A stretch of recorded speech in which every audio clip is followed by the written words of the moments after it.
The retro thrusters of the Concordance transport polite inquiry did not inquire. They screamed, burning a 10-meter deep, sterile glass crater into the surface of Xylos-Prime.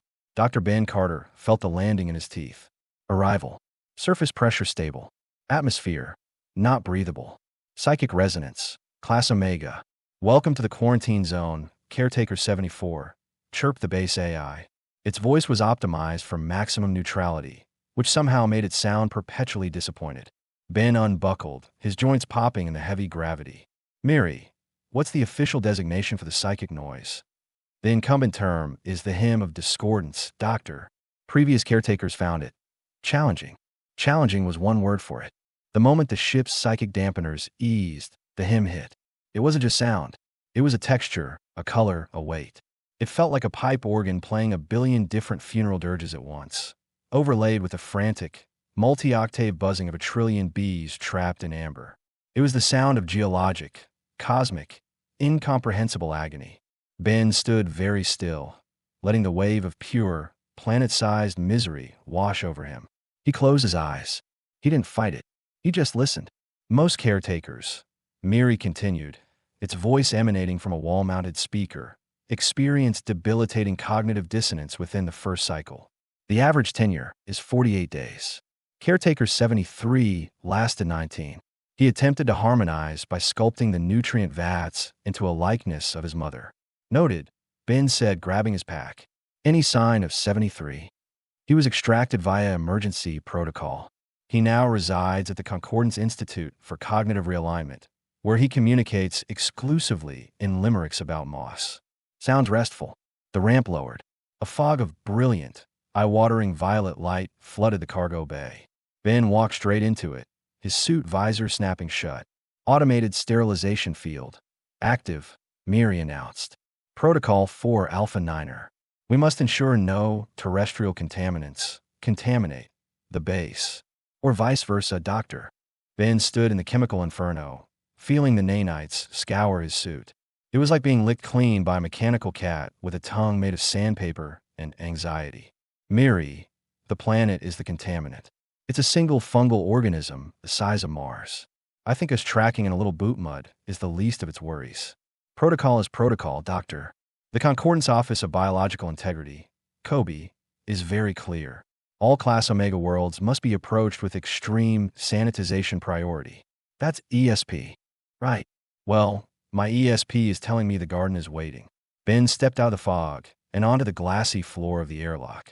The base was a sterile, prefabricated dome of white plastalloy, sunk halfway into a valley of rust-red soil and pulsing, pale blue, fungal latticework. It smelled of ozone and recycled air. Miri had already activated the base's internal psychic dampeners. The hymn of discordance faded to a dull, subsonic throb, like a neighbor vacuuming 3 apartments away. It was an improvement, but it felt muffled, dishonest. The previous caretakers preferred to remain within the shielded hab until acclimation, Miri suggested. Caretaker 71 built a remarkable ship-in-a-bottle in Lab 2. It is, technically, still in progress if you're hobby-inclined. Ben ignored the suggestion. He walked past the sterile labs and the sealed nutrient vats, heading for the surface access airlock. Doctor, the exterior is not recommended. The hymn is at full strength. That's the point, Miri. You can't diagnose a sick plant from inside the greenhouse office. You are a xenobotanist, Dr. Carter. This entity is classified as a Class Omega psychic intelligence, not a plant. It's rooted, it's photosynthetic via fungal chemosynthesis, and it covers a planet. It's the biggest plant I've ever seen. Ben cycled the airlock. He stepped outside. The heavy, nitrogen-rich air was still. The sky was a deep, bruised purple. And the hymn crashed back in, a tidal wave of grief that buckled his knees. Pain, tangled, wrong, itch, loss, alone. Ben leaned against the airlock, breathing through it. He didn't try to shield himself. He just let the planet scream at him. He was a botanist. He was used to organisms that couldn't speak, that could only express their needs through symptoms. This was just a very, very loud symptom. He took one step, then another, his heavy boots crunching on the crystalline soil.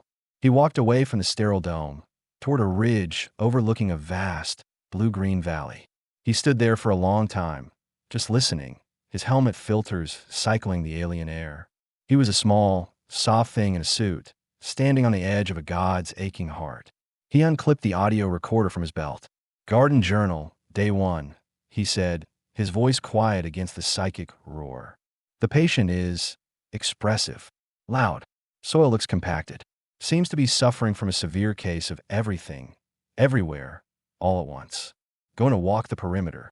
He took another step, and the ground beneath his boot, a patch of soft, pulsating mycelium, hummed. It wasn't part of the screaming hymn.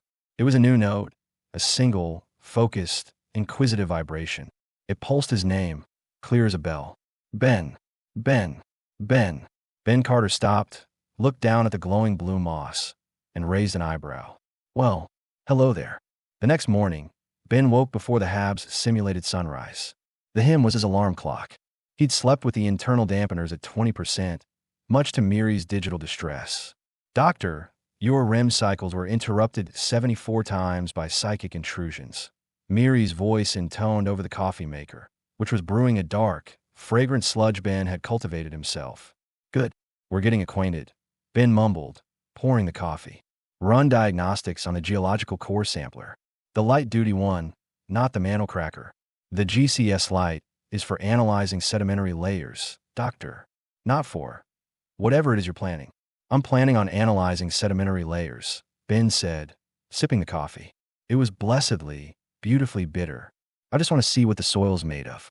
Half an hour later, Ben was 2 kilometers from the base, wrestling the sampler, a 3-meter-long silver bazooka, into the pulsing blue-green turf. The hymn was intense here, a throbbing, chaotic dirge. But Ben was focusing. He was listening past the noise to the rhythm under it. He was right. It wasn't just chaos. It was grief, yes, but it was a frustrated grief. It was the sound of an orchestra where every musician was playing a different lament, slightly out of time. It was arrhythmia. "This place hurts. Can't breathe. Wrong growth. Choking." The synesthetic impressions flickered behind Ben's eyes. He braced the sampler. "Miri, I'm taking the first core. Mark location Alpha. Acknowledged. Please be aware that Concordance Regulation 33B prohibits unauthorized geological disruption. You are disrupting." Duly noted. Ben activated the sampler. It whirred and punched into the ground with a pneumatic hiss, sinking deep into the planet's flesh. He extracted the core, a perfect cylinder of soil, loam, and tangled, glowing blue roots. He laid it in the sterile analysis tray. It was a mess. The top layer was rich, dark, and vibrant. But halfway down, the core was choked by a different kind of fungus, a wiry, greasy, rust-colored growth. It was strangling the healthy blue mycelia, cutting them off. Where the rust-colored parasite touched the blue strands looked gray, desiccated. "Well, there's your problem," Ben murmured. "You got a parasite, a planetary-scale case of blight." He was crouched over the core when the mycelian's voice cut through to him, clearer this time. It wasn't a word. It was an image projected directly into his mind. He saw the valley he was in, but from above. He saw the vast, continent-spanning network of blue light, the planet's nervous system. And he saw the rust-colored strands, like massive, strangling cables, cutting off entire ecosystems. They were everywhere. The planet was being throttled. "Cut," the planet whispered. It was a chord of desperation and hope. "Itch, pull, prune." Ben stared at the image. The mycelian was showing him where the worst of the blight was. It was asking for help. It was asking for gardening. Ben stood up, dusting off his gloves. He looked around the empty valley, the purple sky, the pulsing ground. He was one very small man. The parasite network was the size of South America. He keyed his comms. "Miri." "Yes, doctor." "Does this base have anything large? With a blade?" "The ore harvester, maybe." "Does it have a cutting attachment?" "The ore harvester is a 90-ton autonomous mining vehicle, doctor. It is designed to fracture and collect tungsten. It is not a pair of shears." "We can fix that," Ben said, a small, dry smile playing on his lips. He turned to the nearest pulsing blue patch of fungus. "All right," he said aloud, patting the ground. "I hear you. Lovely weather we're having on this continent, by the way. A bit sharp, but the colors are nice. Let's see about that pruning." The ground beneath his feet pulsed warmly. "Prune." The ore harvester was, to Ben's delight, absurdly oversized. It was a 6-legged, 90-ton monstrosity that looked like a crab had mated with a skyscraper. Its primary tool was a high-frequency resonance blade designed to shatter rock. It took Ben 3 days in the base's fabrication bay, much to Miri's horror, to recalibrate the blade. He disabled the shatter frequency and amplified the slice harmonic, effectively turning a mining tool into the single largest hedge trimmer in the galaxy. Miri, I'm designating the modified harvester the landscaper, Ben said, climbing into the cockpit. Doctor, I have filed 437 objections with the Concordance Automated Oversight Committee. Miri's voice crackled in the cockpit. You are modifying sovereign Concordance property. You are voiding the warranty. You are attempting topiary on a class Omega entity. I'm just going to trim a few dead branches, Miri. Relax. Ben sealed the cockpit, the hymn of discordance muffling to a dull roar. He fired up the engines. The landscaper rose on its hydraulic legs, and Ben drove it out of the massive garage bay into the blue-green valley. Immediately, the mycelium noticed. Big, sharp, good. A line of brilliant phosphorescent mushrooms erupted from the ground, stretching from the harvester toward the ridge. They were runway lights. The planet was showing him exactly where to cut. Well, that's service, Ben muttered. He followed the lights, the harvester's metal feet sinking deep into the soft soil. He reached the first node the planet had shown him in its vision, a massive, canyon-like scar where the rust-colored blight had completely choked out the blue network. The blight was thick, tangled, and pulsing with a sick, discordant rhythm that made Ben's fillings ache. Okay, easy does it. Ben engaged the blade. A 50-meter-long sheet of vibrating metal extended from the front of the harvester. It hummed, low and clean. He lowered the blade and pushed forward. The sound was like a god tearing fabric. The blade sliced through the parasitic network, severing the rust-colored cables, which were as thick as redwood trees. A foul, ozone-heavy stench filled the air, and the blight network shrieked psychically, a spike of pure, mindless malice. But underneath it, the planet sighed. Clean. Breathe. More. The phosphorescent runway lights lit up another path. Ben spent the next 2 weeks in the harvester. It was a gardening montage on an impossible scale. He rerouted rivers of nutrients. He sliced through parasitic knots that spanned entire mountain ranges. He trimmed back the blight, choking the coastlines, allowing the healthy blue mycelia to reach the nutrient-rich salt water for the first time in millennia. Miri stopped objecting around day 8 and simply started cataloging.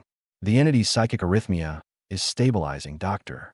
The dominant frequency grief chord has dropped 14 decibels. See, Miri? Just a little tidying up. Ben recorded his own notes, exhausted, in the cockpit at the end of each cycle. Garden Journal, day 49, he rasped, rubbing his neck. Trimmed the western continent. The mountain range was root-bound, had to divide the entire plateau. My back hurts, the ocean is pleased, and I think I've invented planetary-scale bonsai. The patient seems calmer. He powered down the harvester for the night, sitting in the silence of the cockpit. The hymn of discordance was still there, but it wasn't a scream anymore. It was a lament, a sad, lonely song, but a coherent one. And as he listened, he heard something new. Underneath the lament, faint but clear, a new counter-melody was rising. A simple, inquisitive tune. The planet wasn't just grieving. It was starting to sing. The pruning had worked, but it was a temporary fix. The blight was a fungus. It would grow back. Pruning was just symptom management. Ben needed to treat the disease. He stood in med bay, which was so sterile it squeaked. He needed a competitor, something that would fight the rust-colored parasite for resources, something that would boost the blue mycelium's immune system. He needed probiotics. Miri, Ben said, tapping at a console. Access my personal medical file. I want a full-spectrum analysis of my microbiome. There was a digital pause. Doctor, what? The blight is an invasive species. The mycelium's immune system is compromised. I'm going to introduce a tailored probiotic slurry to help it fight back. You are what? Miri's voice actually climbed half an octave. Doctor, I must formally invoke Concordance Protocol 88 Alpha, the barrier of non-contamination. You cannot introduce a Class M biosphere, your biosphere, to a Class Omega entity. It is the single most severe violation of quarantine possible. It's not a violation, Miri, it's an inoculation. This sterile bubble approach hasn't worked for 73 caretakers. They sat in their clean rooms, listened to the screaming, and went mad. I'm trying something different. I'm trying compost. Compost is literal garbage, doctor. It is decay. Compost is life, Miri. It's the engine of renewal. Now, isolate the most robust lactobacillus and bifidobacterium strains from my profile. I want the ones that survived that bad batch of station kibble last year. The fighters. Miri digitally sighed. A burst of static over the speakers. This is bioterrorism, by some definitions. This is an ambassadorial mission, Ben countered. He spent the next cycle cultivating a massive 1,000-liter vat of pale, milky-looking probiotic slurry. It was derived from his own gut bacteria, his internal rugby team, as he called them. He named the dominant bifido strain Chunk. He loaded the slurry into the harvester's nutrient spray attachment, the one intended for dispensing herbicides. Miri, the Concordance is terrified of microbes. But humans? We're 90% microbial. We're walking, talking ecosystems. We understand symbiosis. He drove the harvester back to the first canyon he'd pruned. The rust-colored blight was already starting to creep back, thin tendrils sniffing at the clean-cut edges. Okay, fellas, Ben muttered, patting the tank. You're up. Go meet the locals. Be polite. He activated the sprayers. A fine mist of high potency, human-derived probiotics settled over the prune valley. The mycelium, which had been singing its quiet lament, paused. What? A new song. A small, fast, hungry song. It is warm. It eats the itch. It does not eat us. The probiotics hit the blight, and a biological war began on a microscopic level. Ben's ambassadors were voracious. They began to outcompete the parasite, breaking it down, consuming its nutrient lines. Ben watched on the harvester's microscopic sensors. The blue mycelia, freed from the parasite and now actively shielded by the probiotics, began to pulse with a brighter, healthier light. A psychic wave rolled across the continent. It wasn't a word. It was a sensation. It was the feeling of a planet-sized organism, tense with pain for 10,000 years, finally unclenching. It was a sigh of pure, unadulterated relief. The hymn softened, the lament fading, and then a single, focused thought aimed directly at Ben's cockpit. More. Life settled into a new rhythm. Ben's days were spent pruning and inoculating. He was no longer a caretaker. He was a gardener. The hymn of discordance was gone, replaced by what Ben had started calling the lullaby. It was a deep, resonant, and fundamentally calm planetary song. The mycelium, in turn, had become playful. Ben was harvesting kelp from a newly thriving coastline when he saw it. On the cliff face opposite him, a series of mushrooms had bloomed overnight. They were bright, bioluminescent yellow. They were arranged in two distinct, three-cap clusters. Then, a two-cap cluster. Then, a three-cap cluster. Ben stared. Knock, knock. The ground pulsed. Knock, knock. Ben sighed, leaning against his harvester. Okay, who's there? A new patch of mushrooms bloomed, this one bright orange. They spelled out, in shaky, fungal letters, B-N. Ben who? Ben asked, a smile finally breaking his deadpan expression. The ground vibrated with amusement. A final, massive patch of deep blue caps erupted, spelling. Been a long time since we laughed. Ben actually chuckled. That's terrible. Truly awful. The mycelium's laughter rippled through the valley, a chord of bright, bubbling harmonics. It was learning. It was processing Ben's dry humor, his rhythms, his internal monologues, and it was imitating. Ben decided to reciprocate. He wasn't just pruning for health anymore. He was pruning for beauty. He took the harvester to a vast, fallow plain and began to carve paths. But not just paths. He cut long, sweeping, fractal shapes into the soil. Coke snowflakes, Mandelbrot sets, spiraling fern patterns. Miri, what do you think? Ben asked, looking at his handiwork from a satellite view. Doctor, you are doodling. On a continental scale. This serves no practical function. It absolutely does, Ben said. It optimizes nutrient flow. See, these fractal patterns maximize the edge space, improving capillary action for the new probiotic slurry, and increasing passive moisture collection from the air. It's like therapeutic landscaping. Pretty, the mycelium sang, its blue network flaring brightly along the new patterns. It flows. It breathes. Thank you. The planet was healing. The air felt cleaner. The lullaby was complex now, full of life and curiosity. Ben felt a sense of peace he hadn't known in years. He was knee-deep in alien loam, arguing with a fussy AI, and teaching a planet terrible puns. He was happy. He was recording his journal entry that night, back at the base. Garden Journal, day 94. The patient is stable and has developed a questionable sense of humor. I'm starting to think the Concordance diagnosis of class omega psychosis was just a severe case of loneliness. He was about to sign off when a new sensation brushed his mind. It wasn't the planet. It was an echo on the planet. A thought drifting up from the soil memory. It's beautiful, isn't it? When it finally stopped screaming. Ben shot boltuiproit. The voice was not his. It was not the mycelians. A second echo surfaced. This one wry and laced with a familiar frustration. He's using his gut flora? Why didn't I think of that? I just try to teach it limericks. Ben stared at the floor, at the soil beneath the sterile plastilloy. The ghosts of caretakers past weren't gone. They were just composted. And one of them, somewhere deep in the network, was laughing. Miri, Ben said, his voice quiet. Pull up the caretaker logs. All of them. Full access, unredacted. Access denied, doctor, Miri replied instantly. Caretaker logs 1 through 73 are sealed under Concordance Protocol 10 David, Cognitive Contagion Security. It is believed the logs themselves may carry residual psychic infection. Infection, Ben repeated, rubbing his temples. Or memories. Miri, I just heard Caretaker 73. The limerick guy. He's in the soil. That is not possible. Caretaker 73 was extracted and is physically resident at the Institute. His body is. His mind, or an echo of it, is filed away in the mycelian network. The planet remembers everything. Miri, they weren't going mad from the noise. They were being archived. Ben paced the small lab. The Concordance isn't afraid we'll get sick. They're afraid we'll join. That will go native on a planetary scale. Doctor, this is conjecture.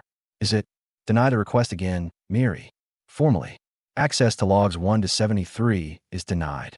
Fina. Ben sat at the main terminal. Initiate new work order. Priority. Alpha.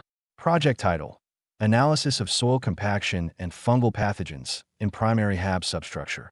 Acknowledge, doctor. What is the nature of this project? I'm loosening the compacted soil of the firewall, Ben muttered. He began to type, not with code, but with botany. He wasn't a hacker. He was a systems analyst.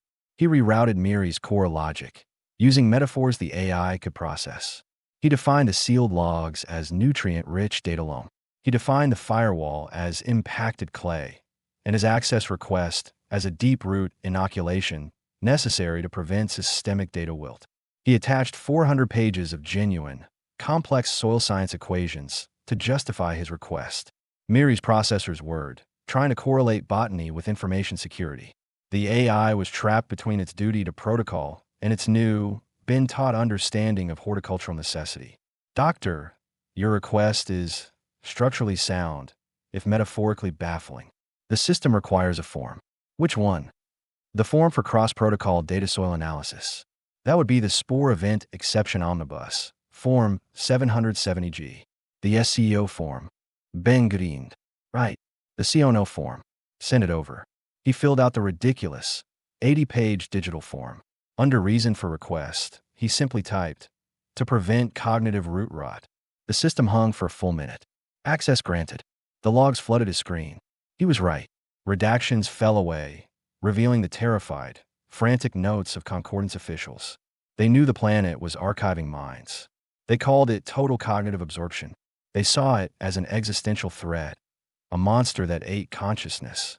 And then Ben found the last file, buried deep. A contingency plan. Miri, what does Project Defiant resolve? That file is still sealed, doctor. Ben didn't need to hack it. He could feel the answer. It was a cold, sterile dread that had nothing to do with the mycelian and everything to do with the Concordance. Defiant resolve wasn't a rescue plan. It was a sterilization protocol, a planet killer.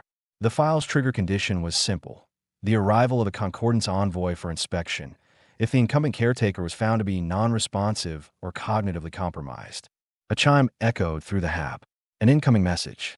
Doctor, Miri said, its voice tight. A Concordance vessel has just dropped from warp. It's the clinical observance. They are 2 weeks early. Envoy Tessa Vorik is requesting landing clearance. She will be on the surface in 4 hours. Ben looked at the sterilization protocol, then at the comms unit. Miri. Define cognitively compromised. The regulation is broad, doctor. It includes unusual fixation, rejection of sterile protocol, and subjective communication with the entity. Ben looked at his dirt-caked gloves and the mushroom pun he'd pinned to the wall. Ah, he said. We might have a problem. A storm. Ben snapped, staring at the atmosphere charts. Now, a Category 12 spore front, Dr. Miri confirmed.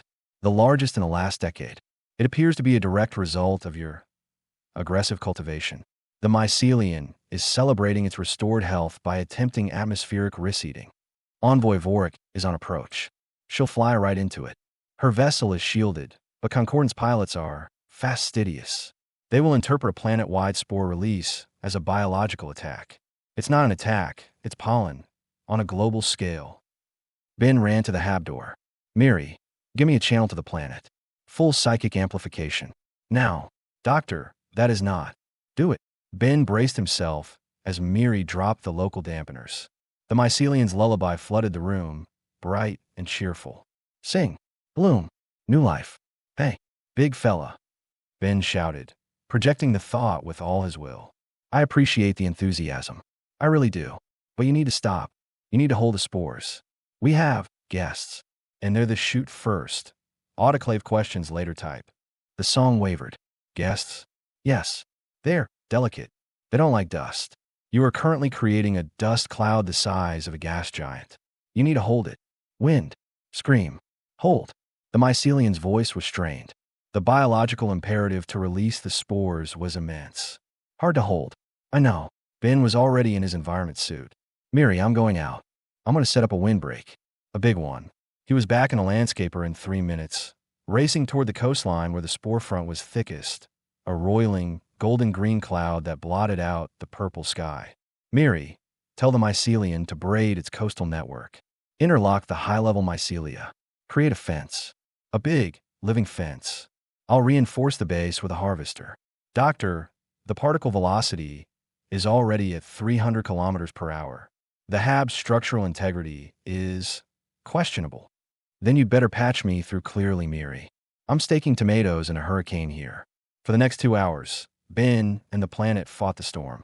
Ben used the harvester's resonance blade to carve deep, miles-long trenches, diverting the spore tide away from the base. Simultaneously, guided by Ben's instructions, the mycelium wove its own flesh into massive, continent-spanning windbreaks, like living snow fences. The sound was deafening, a physical roar mixed with the psychic strain of a billion spores screaming to be free. Hold, hold. The small warm voice sings with us. We hold. The clinical observance punched through the atmosphere, its hull glowing with re-entry friction, just as the last mycelial fence snapped into place. The ship shot over Ben's harvester, a sleek, sterile dart in a sky of gold-green chaos. The storm passed. The spores, trapped by the mycelium's own network, settled back to Earth in a thick, golden carpet. Silence fell. Ben sat in the landscaper's cockpit, covered in glittering spore dust, breathing heavily. And then a new sound. From the far side of the planet, from the continent Ben hadn't even touched yet, a new chord rose. A deep, bass note of acknowledgement. Another biome, sensing the controlled release, sang back in harmony. A third joined, then a fourth. Within minutes, the entire planet was singing. It wasn't a lullaby anymore. It was a symphony, a planet-wide call and response, a song of life held in perfect, breathtaking balance. Ben discerned, Ovestrak. A sharp, sterile chime cut through his comms. Dr. Carter, this is Envoy Tessa Vorik. Landed. Please report to the base for immediate debriefing and decontamination. What, in the name of the Concordance, have you done to this quarantine? Envoy Tessa Vorik was tall, severe, and looked as if she had been sculpted from antiseptic wipes. She stood in the center of Ben's hab, which was currently dusted in the golden spores that had breached the airlock with her arrival. She was vibrating with suppressed horror. Dr. Carter, this filth, she said, gesturing to a tray of Ben's soil samples. This is a Class Omega quarantine zone, not a provincial petting zoo. Your logs are incoherent. You speak of pruning and puns. The puns were the planet's idea, mostly, Ben said, pouring himself a coffee. Envoy, the entity is stable. The psychic dissonance is at 0. It's happy. Happy is not a metric the concordance recognizes, Dr. Sterilus. Contain is, you have done. The opposite. Miri, confirm the caretaker's gross violations. Envoy Vorik, I can confirm 1,412 violations of sterile protocol. Miri's voice chirped. I can also confirm that planetary psychic harmony has increased by 10,400%. The entity is, by all metrics, stable. Vorik looked at the speaker grill, as if Miri had personally betrayed her. The AI has clearly been compromised. This is textbook cognitive infection. You are both compromised. We're not compromised, Envoy, Ben said patiently. We're communicating. The planet isn't a monster. It was just in pain and lonely. It absorbs minds, Doctor. That is its function. It is a psychic predator. It's a library, Ben countered, his voice hardening. It archives. It remembers. It doesn't destroy. Semantic nonsense. Vorik tapped her datapad. I am scheduling your immediate extraction. You are compromised. Am I? Ben smoothed. He walked over to one of his soil samples, a rich, dark loam from the ridge where he'd first heard the laughter. He put his hand on the sterile container. Ask her yourself. Ask who? Caretaker 45. Audiobook. She was a psycholinguist. She lasted 31 days. Ben closed his eyes, focusing, reaching out. Aru, we have a visitor. She's a bit starched. A gentle, amused warmth pulsed from the soil. It was not the mycelium's vast presence. It was small, human, and clear. A memory not perfectly preserved. Oh dear. A Vorik. They're the worst. All starch and no compost. Did you tell her about the screaming? They hate the screaming. The voice didn't echo in the room. It echoed in their minds. Tessa Vorik went rigid.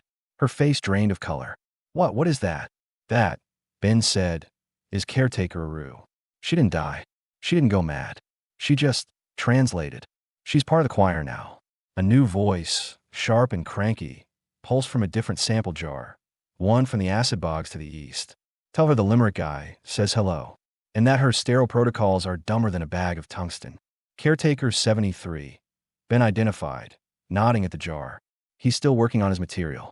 This is an abomination, Vorik whispered, backing away from the soil samples. It's symbiosis, Envoy. It's what happens when you stop treating a place like a prison and start treating it like a garden. They're not ghosts. They're just local. Aru's voice softened, pulsing with a gentle, insistent warmth. He's right, Tessa. We weren't lost. We were found. This planet wasn't a monster. It was just waiting for a gardener. By the way, Ben, you missed a spot over the Western Archipelago. Tends to get tangled. Vorik stared at Ben, her bureaucratic certainty shattering. What have you done? I listened, Ben said, and I introduced them to my gut flora. Which, Aru is right. I should probably check on. He looked at Vorik. The Concordance has been wrong about this place for a century. They've been trying to kill a headache with a guillotine. The harmony is possible. They just feared the choir. This is your solution? Tessa Vorik asked, her voice dripping with skepticism. A tea party. It's a soil tea, Ben corrected. He was standing on the shore of a newly cleared inlet, next to a massive filtration vat.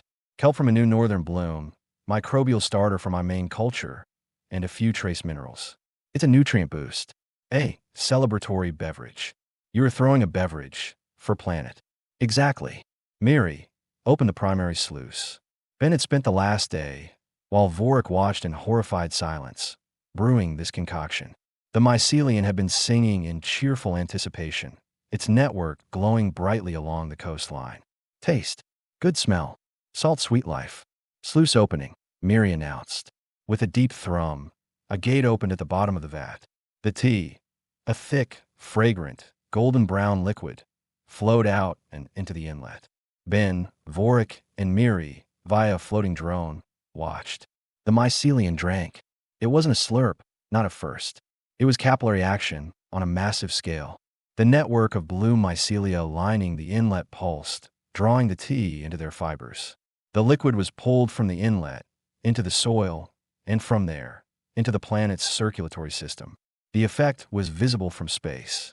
A wave of bright, golden blue light spread from the inlet, tracing the planet's fungal veins, racing across the continent. Warmth. Full. Good. And then, the lullaby changed. The symphony swelled, and a new chord emerged. It was complex, multi-layered, and utterly alien. It was a bubbling, rising, joyful sound. It was unmistakably a laugh. The planet was laughing. A deep, resonant, geologic chuckle that vibrated in the soles of their boots. Tessa Vorik stumbled, gripping the drone for balance. She had spent her entire career believing Xylos-Prime was a psychic monster, a conscious plague. And it was giggling, because a dusty man in a rumpled suit had fed it kelp soup. Ben sipped his own coffee, looking out at the glowing ocean. See? Happy. It's not a complicated concept. Vorik just stared, her data pad hanging limply at her side. The sound of a planet laughing had apparently broken her brain. Doctor, she began, her voice small. She was cut off by an urgent proximity alert from Miri. Envoy. Doctor, a Concordance vessel has just dropped from warp. It's oh dear. It's the heavy cruiser Defiant Resolve. They are hailing us. Vorik went pale. No, I didn't. I hadn't completed my report. They are broadcasting a sterile channel executive order, Miri said, its voice tight with panic. Envoy, they are asking for your authorization code. To initiate Project Defiant Resolve, the sterilization protocol. Ben looked at Vorik, the laughing planet, and the planet killer in orbit. Envoy, Ben said, his voice dangerously calm. It seems you have a choice to make. Dr. Carter, Envoy Tessa Vorik snapped, her voice barely audible over the wind and the mycelium's joyous, laughing chords. You have contaminated a Class Omega entity. You have compromised the base AI. You have consorted with residual psychic imprints. You are a walking biohazard, and you are relieved of duty. Ben finished his coffee and set the mug down on a rock. I don't think you're in a position to relieve me of anything, Envoy. I am, she insisted, her voice rising. Protocol 88 Delta is clear. In the event of cognitive compromise, the ranking Concordance official is you. Yes, Ben interrupted. And the Defiant Resolve is waiting for your authorization code to sterilize this entire planet. Because you arrived early, and you sent a panic ping when you saw the spore storm. It was a biological assault. It was pollen, Tessa. You called it an airstrike because a flower sneezed at you. Vorik flinched. The use of her first name, the sheer absurdity of the accusation, it threw her off balance. She was a woman of checklists and regulations, and her checklist had just been set on fire by a laughing fungus and a man who smelled faintly of compost. This is chaos, she whispered. My job is to restore order, to maintain the barrier. Your job is to observe, Ben said, walking toward her. So observe. The planet is stable. The psychic death hymn is a symphony. The mind-eating monster is telling knock-knock jokes. The previous caretakers aren't dead. They're archived. The only threat here is the one you summoned. He pointed up at the sky, where the Defiant Resolve was a pinprick of cold, hard light. They are hailing you again, Envoy. Miri's voice cut in from the drone. They demand your authorization for Protocol 7, Cleansing Fire. Vorik looked at the sterile ship in the sky. She looked at the vibrant, glowing, laughing planet at her feet. She looked at Ben, his face calm, his hands stained with dirt.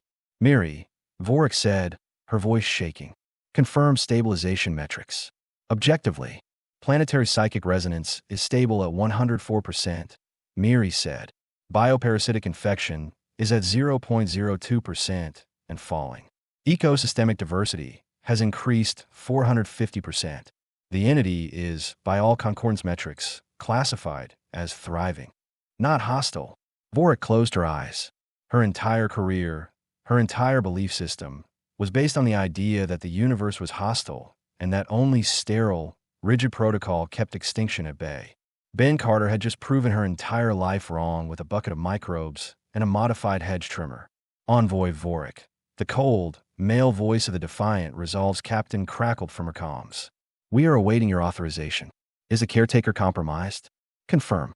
Is the entity hostile? Confirm. This was the duel. Her sterile mantras versus Ben's horticultural logic. Tessa Vorik took a deep, shuddering breath of the rich, spore-filled air. It should have choked her. It didn't. It smelled alive. She raised her comms unit. This is Envoy Vorik. Envoy, proceed with authorization. Negative, Captain, she said, her voice small but clear. I am revoking my panic ping. The entity is non-hostile. The caretaker is eccentric but not compromised. There was a long, cold silence. Envoy, your bio signs are erratic. We read your local atmosphere, as thick with contaminants. We suspect you are compromised. We are proceeding with the extraction protocol. For you. What? A medical shuttle is en route. You are to be evacuated and debriefed.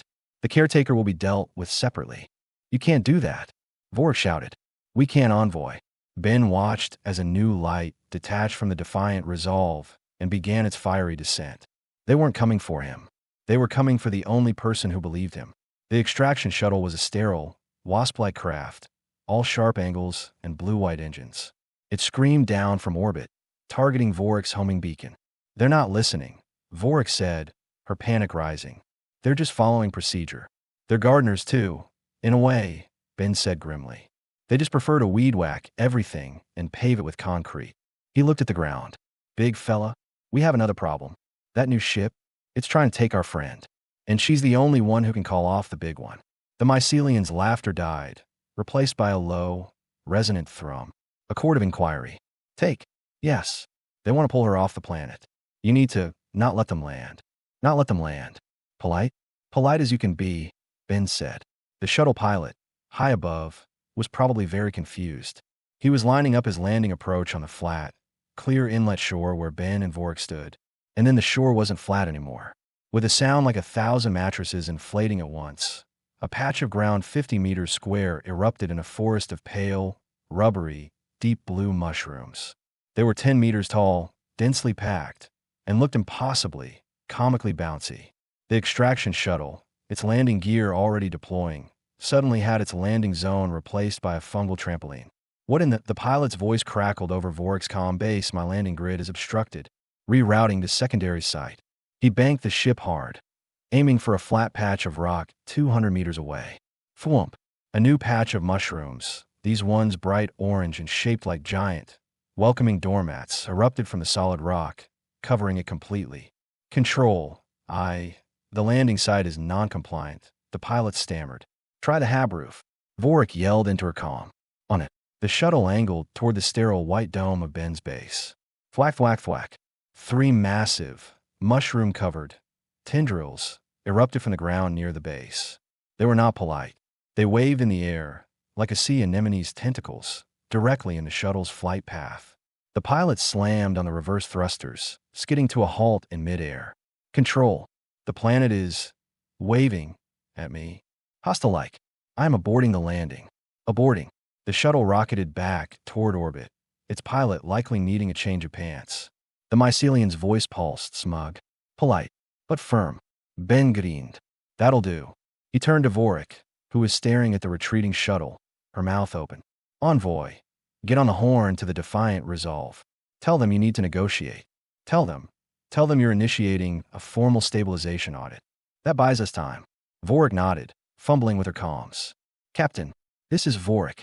Stand down. I am invoking the Treaty of Humus. No, that's not. I'm invoking a stabilization trial. Right now, grant me 24 hours to demonstrate full stabilization, where you can proceed. There was another long, cold pause from orbit. 24 hours, envoy. Your request is irregular. Do it. Ben hissed. Grant it, Captain, Vorik commanded, her old authority returning. Or I will file a report that says you sterilized a stable, sentient, and cooperative Class Omega entity. Think of the paperwork. The silence stretched. Ben could almost hear the captain grinding his teeth. 4 hours, envoy. Not 24. 4 hours. Then, with or without your code, we are cleansing the anomaly. Defiant resolve out. Vorik looked at Ben, her face pale. 4 hours. What can you possibly do in 4 hours? Ben looked at the harvester. He looked at the sky. I can't do anything. We can. Miri, I need a metronome. Patch it into the planet's full psychic frequency. It's time for the symphony. A metronome? Miri shrieked, its voice full of static. Doctor, the defiant resolve is positioning for a full atmosphere burn. This is not the time for music theory. It's exactly the time for music theory. Ben was back in the landscaper's cockpit, his hands flying over the controls. Vorik was in the co-pilot seat, looking terrified and profoundly out of place. The planet is healed, but it's still arrhythmic. It's singing a dozen different songs. The captain of that ship is hearing chaos. We need to show him control. We need to show him harmony. Miri, set a rhythm. 60 beats per minute. A nice calm, Adagio. As you wish. Broadcasting planetary-wide. Tick-tock.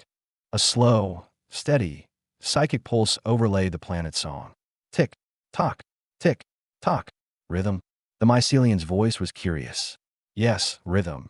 Ben projected, driving the harvester toward the coast. Now, I need you to listen to me. We're going to coordinate. We're going to sing together. All of you. He pointed the harvester at the ocean. Miri, on the next tick, trigger the coastal nutrient release. All vats. Tick. The vats of soil tea opened. A massive pulse of nutrients hit the water. Mycelium, Ben commanded, on the top, pull. All coastal networks. Drink. Now. Talk. The planet drank, in perfect, synchronized time. A wave of blue light pulsed inland from every continent on the planet, exactly on the beat. Tick. Ben hit the harvester's blade, pruning a line of old blight scar tissue. Talk. The planet pulsed again, healing the scar behind him. Tick. Ben released a cloud of inoculation spray. Talk. The planet's internal defenses absorbed it. Tick. Tock. Tick. Tock. Pull. Breathe. Prune. Heal. Pull. Breathe. Prune. Heal. The dozen different songs, the chaotic lullabies and symphonies, began to align. The separate biomes, from the mountains to the oceans, locked onto the simple, steady rhythm Ben was providing. The death song didn't just resolve. It transformed. It became a single, planet-wide, polyphonic chorus. It was impossibly complex, but perfectly ordered. It was the sound of a billion living things singing in absolute, unified, complex harmony. It was the sound of a god, healed and whole, singing its own name. The psychic power washed up from the planet, so pure and controlled that it didn't just rattle the defiant resolve. It spoke to it. Ben, Vorik, and the captain in orbit heard it at the same time. A clear, powerful chord that meant, we are one. A new bloom of spores erupted from the planet's surface. They were glittering, harmless, and silver. They shot into the upper atmosphere, and against the blackness of space, they spelled out two massive, glittering words. Good job. A new voice crackled on the comms. The captain of the Defiant Resolve. He sounded stunned. Base, what am I seeing? My psychic warfare officer. She's crying. She says it's the most beautiful thing she's ever heard. Ben keyed his mic, exhausted but smiling. That, Captain, is the sound of a healthy garden. You can stand down your ship now. The emergency summit was held an hour later, in Ben's dusty, spore-covered lab. It consisted of Ben, still in his harvester-greased overalls, Envoy Vorik, who looked like she'd been dragged through a garden backwards, which she had, the captain of the Defiant Resolve, a stern, holographic face on Miri's main screen, and Miri herself. The mycelium, of course, was also present, its harmonious chorus humming gently in the background. Captain, Vorik began, her voice crisp and formal. I have withdrawn my panic signal. As the ranking on-site official, I declare Xylos-Prime to be stable and non-hostile. Envoy, with respect, the captain's hologram said, what I heard was anomalous. But my orders are clear. Cognitive compromise includes subjective communication. Dr. Carter is clearly compromised, and now I fear so are you. I'm not compromised, Captain, Vorik said. I am informed. The premise of your order is wrong. My premise is 73 dead or insane caretakers, Envoy. The evidence is on my side. No, Ben said quietly. He walked over to his workbench. The evidence is on mine. He held up a clear, sterile jar filled with rich, dark, glittering soil. It was labeled Ridge Alpha. This, Ben said, is Exhibit A. It's a sample of loam from the Eridani Basin. Note its rich, harmonic resonance and complete lack of parasitic screaming. It's also a witness. The captain's hologram scoffed. A witness. Dr. Carter, this is a farce. That is a jar of dirt. Is it? Ben placed his hand on the jar. Aru, would you mind? The gentle, warm voice of Caretaker, Aru Omanide, filled their minds. Captain, a pleasure. I am, or was Caretaker 45. I am also Exhibit. I can assure you, the planet is quite lovely once you stop trying to disinfect it. It just wants to talk. The captain's hologram flickered. He went pale. That's a trick. A psychic echo. This one's a bit more lively, Ben said, tapping a second jar labeled Acid Bog. Tell him his haircut is a violation of basic aesthetics. Chirped the voice of Caretaker 73. and ask him if he knows the one about the Gleepsorp from Nantucket. Exhibit B, Ben said deadpan. Caretaker 73. Still workshopping. He gestured to the room, to the humming equipment, to the golden spores coating every surface. Captain, this isn't a courtroom. It's a garden. You can't judge a garden by the standards of a clean room. The evidence isn't in a report, it's in the results. The planet is singing, Captain. Your own officer heard it. Vorik stepped forward. Captain, the doctrine is wrong. It was based on fear, on a misunderstanding. We mistook a library for a graveyard. We mistook a lament for a declaration of war. I am filing a new protocol, effective immediately, pending concordance review. And you, Captain, will be the first to honor it.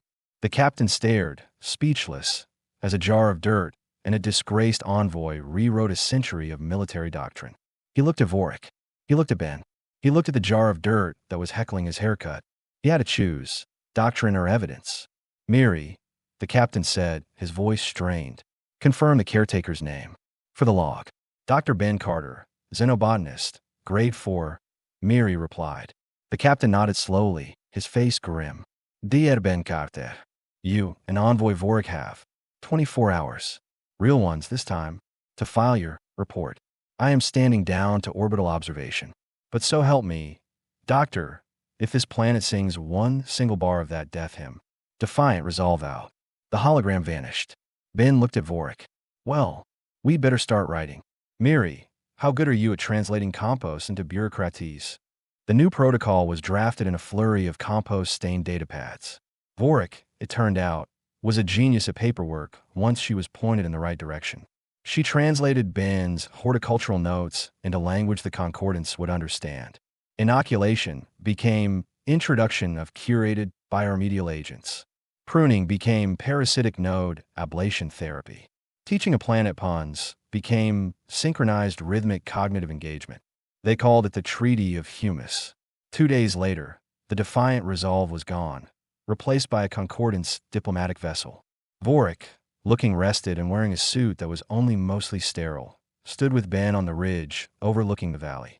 They ratified it, she said, sounding stunned. The whole thing, the caretaking through cultivation protocol, is now official doctrine for Xylos-Prime. See, Ben said, everyone loves gardening. It's more than that, Ben. The witness testimony from the soil archives, it changed everything. They're reclassifying all class omega worlds. They're scared. And they're impressed. Mostly, they're just relieved they don't have to keep failing. The mycelians' chorus swelled, a happy, inquisitive hum. More jokes. Vorik smiled. A real, actual smile. It's asking for more jokes. It'll have to wait. We have work to do. About that. Vorik turned to him. The Concordance has revised your assignment. The caretaker position is obsolete. They are offering you a new title, effective immediately. Oh, what is it? Permanent Ambassador and Chief Soil Envoy to the Xylos-Prime Unified Intelligence. Ben considered this. It sounded important, and like a lot of paperwork. Do I still get to drive the harvester? It's in the treaty, Ben, under ritualized cultivation tools. So is the tea ceremony. Good. The planet pulsed, sensing their agreement. It was happy, but it still wanted one more thing. A series of bioluminescent lights, pale blue and yellow, flashed across the valley floor. Knock, knock. Ben and Vorik looked at each other. Go on, Ben sighed. Who's there? Europe. Europe who? Vorik asked, getting into the spirit.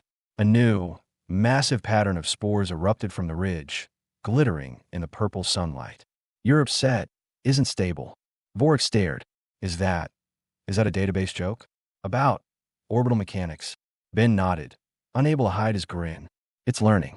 It's moved on to advanced level nerd puns. The planet pulsed with deep, rolling laughter. Concordance policy didn't just change, it composted.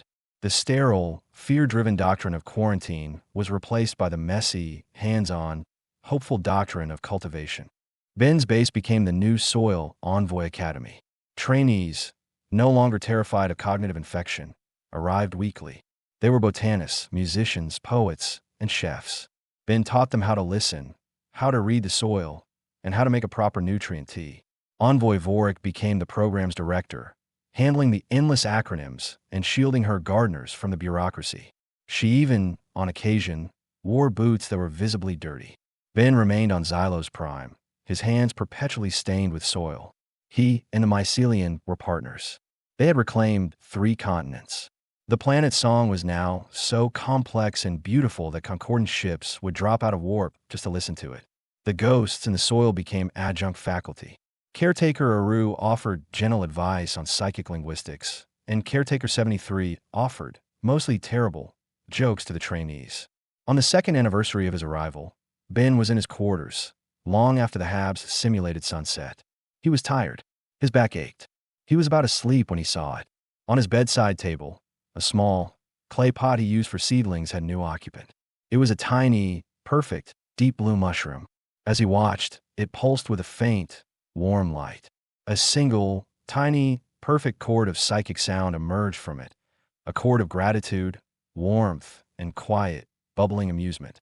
It was a tiny, laughing mushroom, a gift from a god he'd treated like a garden. Ben smiled, turned off the light, and picked up his audio recorder one last time. Garden Journal, day 730. He recorded, his voice a low, content murmur in the dark. The new trainees are worried about cognitive infection.